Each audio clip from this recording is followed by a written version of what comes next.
Hi friends, എല്ലാവർക്കും നമ്മുടെ പുതിയൊരു വീഡിയോയിലോട്ട് സ്വാഗതം.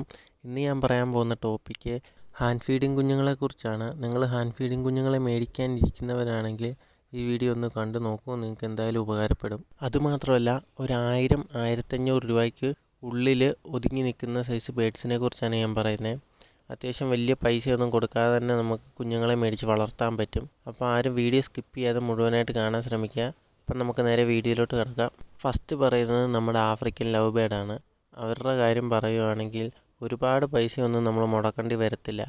ഒരു 1300 രൂപ ആ ഒരു റേഞ്ചൊക്കെ വരത്തുള്ളൂ. ചിലപ്പോൾ അതിലും താഴെ വന്നെന്നിരിക്കും.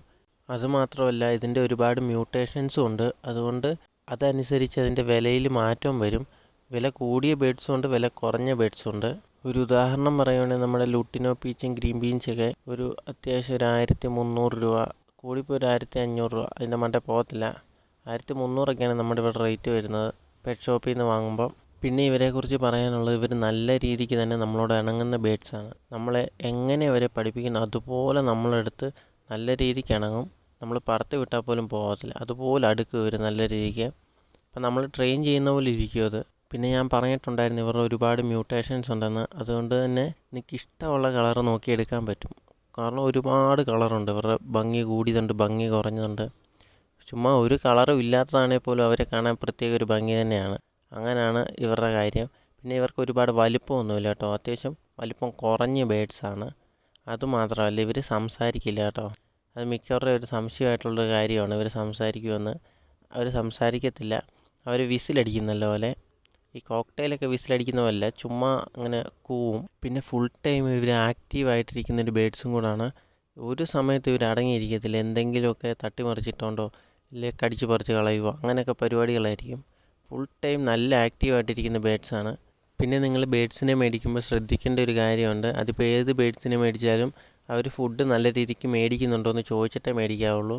അതായത് ചില ബേഡ്സ് ഫുഡ് കഴിക്കത്തില്ല. അത് നമ്മൾ ഡയറക്റ്റായിട്ട് അവരുടെ ഉള്ളിലോട്ട് സിറിഞ്ച് വെച്ച് ഇഞ്ചെക്റ്റ് ചെയ്ത് കൊടുക്കുന്ന രീതിക്കാണ് നമ്മൾ ഫുഡ് കൊടുക്കുന്നത് ചില ബേഡ്സിന്. അപ്പോൾ ചില ബേഡ്സ് അങ്ങനെ കഴിക്കാതെ ഇരിക്കുമ്പം നമ്മൾ കൊണ്ടുവന്ന് കഴിഞ്ഞാൽ അറിയത്തില്ലെങ്കിൽ ബേഡ് ചത്തുപോകും. അതുകൊണ്ട് അത് ചോദിച്ച് മനസ്സിലാക്കുക. ചില ബേഡ്സിന് നമ്മൾ സിറിഞ്ചിൽ കൊടുക്കണമെന്ന് പോലും ഇല്ല, നമ്മളൊരു സ്പൂണിൽ കോരിയിട്ട് കൊടുത്താൽ തന്നെ അവർ നല്ല രീതിക്ക് കഴിക്കും. അങ്ങനെയുള്ള ബേഡ്സിനെ പോയി എടുക്കണം കേട്ടോ. അപ്പോൾ രണ്ടാമത്തെ കാര്യം പറയാൻ പോകുന്നത് കോക്ടെയിലിനെ കുറിച്ചാണ്. കോക്ടെയിലിൻ്റെ ഇതുപോലെ തന്നെയാണ്, ഒരുപാട് മ്യൂട്ടേഷൻസ് ഉണ്ട്. ആദ്യമായിട്ടൊക്കെ ബേഡ്സിനെ മേടിക്കാൻ പോകുന്നവരാണെങ്കിൽ നമ്മുടെ ഗ്രേ കോക്ടെയിലിനെ എടുക്കണമെന്നാണ് എൻ്റെ ഒരു അഭിപ്രായം. വേറൊന്നുമല്ല, അവർക്കാകുമ്പോൾ പെട്ടെന്നൊന്നും അങ്ങനെ അസുഖവും കാര്യങ്ങളൊന്നും വരത്തില്ല. നമ്മളിപ്പോൾ മ്യൂട്ടേഷൻ ആയിട്ടുള്ള എടുക്കുവാണെങ്കിൽ നല്ല രീതിക്ക് നോക്കിയില്ലെങ്കിൽ നമുക്കിട്ട് പണി കിട്ടും, നമ്മുടെ ബേഡ് ചത്തുപോകും. അപ്പോൾ നമുക്ക് എന്ത് മെഡിസിനാണ് കൊടുക്കേണ്ടതെന്ന് പോലും അറിയാതിരുന്ന് കഴിഞ്ഞാൽ പണി കിട്ടും. അപ്പോൾ ചുമ്മാ ഒന്ന് അറിഞ്ഞു വെച്ചേക്ക് ഏതൊക്കെ മെഡിസിൻ എന്തൊക്കെ കാര്യങ്ങൾക്കാണ് നമ്മൾ കൊടുക്കേണ്ടതെന്നുള്ളത്. ഇല്ലയെന്നുണ്ടെങ്കിൽ ഒരു ആൻറ്റിബയോട്ടിക് എങ്കിലും മേടിച്ച് വെച്ചേക്കുക. പെട്ടെന്നൊരു പനിയെ തൂക്കമൊക്കെ കണ്ടു കഴിഞ്ഞാൽ നമുക്കൊരു 3 ദിവസം കറക്റ്റായിട്ട് ഇത് കലക്കി കൊടുത്തു കഴിഞ്ഞാൽ അവരുടെ പനി പോവും. അപ്പോൾ നമ്മുടെ കോക്ടെയിലിനെ കുറിച്ച് പറയുകയാണെങ്കിൽ കോക്ടെയിൽ അത്യാവശ്യം വലിപ്പമുള്ളൊരു ബേഡാണ് കേട്ടോ. അത് ആഫ്രിക്കൻ ലവ് ബേഡിനെ വെച്ച് നോക്കുമ്പോൾ ഒരുപാട് വലിപ്പത്തിൽ വ്യത്യാസമുണ്ട്. അതുമാത്രമല്ല, ഇവരും ലവ് ബേഡ്സിനെ പോലെ തന്നെ നല്ല രീതിക്ക് നമ്മളോട് ഒരു അറ്റാച്ച്മെൻ്റ് ആവുന്ന ബേഡ്സാണ് കേട്ടോ. അത് വേറൊന്നുമല്ല, ഇവിടെ എൻ്റെ കയ്യിലുണ്ടായിരുന്നു ആഫ്രിക്കൻ ലവ് ബേഡും ഉണ്ടായിരുന്നു, കോക്ടെയിൽസും ഉണ്ടായിരുന്നു. അപ്പോൾ കോക്ടെയിൽ സംസാരിക്കുമെന്ന് ചോദിച്ചാൽ അതും സംസാരിക്കത്തൊന്നുമില്ല. പക്ഷേ ഇടയ്ക്കിടയ്ക്ക് ഓരോ വാക്കുകൾ ഇവർ സംസാരിക്കാൻ ശ്രമിക്കും. ചിലത് നമുക്ക് മനസ്സിലാവും, ചിലത് മനസ്സിലാകത്തില്ല. കാരണം അതിനുള്ളൊരു എബിലിറ്റി ഇവർക്ക് കറക്റ്റായിട്ടില്ല. എന്നാലും ഇവർ അത്യാവശ്യമൊക്കെ ഒന്ന് ശ്രമിക്കും കേട്ടോ. അപ്പോൾ ആഫ്രിക്കൻ ലവ് ബേഡിൻ്റെ കാര്യം പറയുകയാണെങ്കിൽ ആഫ്രിക്കൻ ലവ് ബേഡ് അങ്ങനെ ഒന്നുമില്ല, ചുമ്മാ വിസിലടിക്കുന്നത് മാത്രമേ ഉള്ളൂ.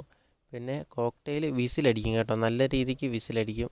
അതായത് ഒരു നമ്മൾ റിംഗ് ടൂൺസൊക്കെ ആണെങ്കിലും അതുപോലെ തന്നെ മിമിക് ചെയ്യും ഇവർ.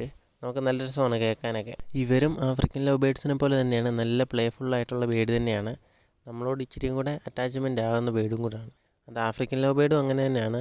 പക്ഷേ ഇവരെല്ലാം നമ്മൾ എങ്ങനെ നോക്കുന്നോ അതുപോലെ ഇവർ നമ്മളോട് തിരിച്ചും പെരുമാറത്തുള്ളൂ. അത് പറയാനുള്ള കാരണം വേറൊന്നുമല്ല, നമ്മൾ വീടിനുള്ളിൽ തന്നെ വെച്ച് ഇവരെ നോക്കി വീടിൻ്റെ പുറമൊന്നും കാണാതെ ഇവരെ വളർത്തുന്നതെന്നുണ്ടെങ്കിൽ പെട്ടെന്നൊരു ഗ്യാപ്പ് കിട്ടിക്കഴിഞ്ഞാൽ ഇവർ പുറത്ത് ചാടി പറന്നു പോകും. ചിലപ്പോൾ വിളിച്ചാൽ വരണമെന്നില്ല. അങ്ങനെയുള്ള കാര്യങ്ങൾ ശ്രദ്ധിക്കണം നല്ല രീതി. പിന്നെ നമ്മുടെ വീട്ടിൽ എന്ത് ഫുഡ് വെച്ചാലും അതിവർക്ക് കൊടുക്കരുത്. അത് പറയാനുള്ള കാരണം വേറൊന്നുമല്ല, നമ്മൾ വീടിനുള്ളിൽ തുറന്നു വിട്ടേക്കുമായിരിക്കും ഇവരെ. അപ്പോൾ നമ്മൾ കഴിക്കുന്നതും അവിടെ ഇരിക്കുന്ന ഫുഡുകളും എല്ലാം വന്ന് ഇവർ കടിച്ചു നോക്കുകയും കഴിച്ചു നോക്കുകയൊക്കെ ചെയ്യും. പ്രത്യേകിച്ച് ഈ കാപ്പിയും ചായയും ചോക്ലേറ്റ് അങ്ങനെയുള്ള സാധനങ്ങളൊക്കെ. അപ്പോൾ അങ്ങനെയുള്ള നമ്മളൊരു തമാശയ്ക്ക് കുറച്ചൊക്കെ കൊടുക്കും, അങ്ങനെയൊന്നും കൊടുക്കുകയോ ചെയ്യരുത് ഇവർക്ക്. നമ്മുടെ ഒരു സബ്സ്ക്രൈബർ നമ്മളെ കോൺടാക്റ്റ് ചെയ്തിട്ടുണ്ടായിരുന്നു. അപ്പോൾ പുള്ളി പറഞ്ഞത് പുള്ളിയുടെ ബേഡ് ഇതുപോലെയൊക്കെ കഴിച്ചു, പെട്ടെന്ന് തന്നെ അത് സൺകൊന്യൂറായിരുന്നെന്നാണ് പറഞ്ഞത്. ബേഡ് മരിച്ചു പോയിട്ടുണ്ടായിരുന്നു. അപ്പം നമ്മളെ കോൺടാക്റ്റ് ചെയ്യാൻ പറ്റിയിട്ടുണ്ടായില്ല. കുറേ ദിവസം കഴിഞ്ഞാണ് പുള്ളി കോൺടാക്റ്റ് ചെയ്തത്. ഇതുപോലുള്ള ഫുഡുകളൊന്നും കൊടുക്കുകയോ ചെയ്യരുത് നമ്മുടെ ബേഡ്സിന്. നമ്മുടെ ബേഡ്സിന് കൊടുക്കാൻ പറ്റിയത് അവർ ഒരു സെൽഫ് ഫീറ്റിങ് സ്റ്റാർട്ട് ചെയ്യുന്നിടം വരെ ഹാൻഡ് ഫീഡ് തന്നെ കൊടുക്കുക. അതിനകത്ത് ഇപ്പോൾ കൂടിയതും കുറഞ്ഞതും ഉണ്ട് ഹാൻഡ് ഫീഡിനകത്ത്. അപ്പോൾ അതിനകത്ത് നല്ലത് നോക്കി ഏതെങ്കിലും ഒരെണ്ണം മേടിച്ച് കൊടുക്കുക.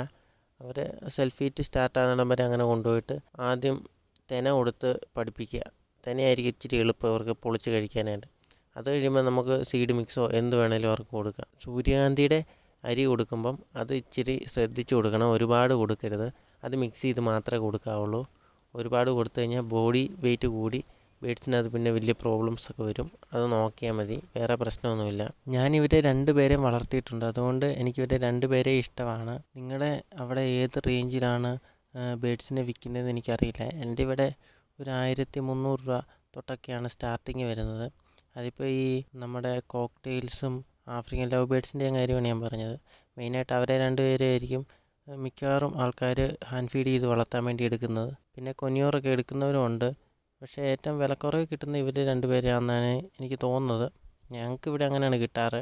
നിങ്ങൾക്കപ്പോൾ കളർഫുള്ളായിട്ട് നല്ല ആക്റ്റീവായിട്ടിരിക്കുന്നൊരു ബേഡിനെ വേണമെന്നുണ്ടെങ്കിൽ നിങ്ങൾക്ക് ആഫ്രിക്കൻ ലവ് ബേഡ് എടുക്കാം. പിന്നെ ഫുൾ ടൈം ഇവർ ആക്റ്റീവായിട്ടിരിക്കുന്നൊരു ബേഡ്സും കൂടാണ്. അത്യാവശ്യം നല്ല വലുപ്പമുണ്ട്. അവർ നല്ല രീതിക്ക് ഇമിറ്റേറ്റ് ചെയ്യുന്ന ബേഡ്സിനെ വേണമെന്നുണ്ടെങ്കിൽ നിങ്ങൾക്ക് കോക്ടെയിൽ എടുക്കാം.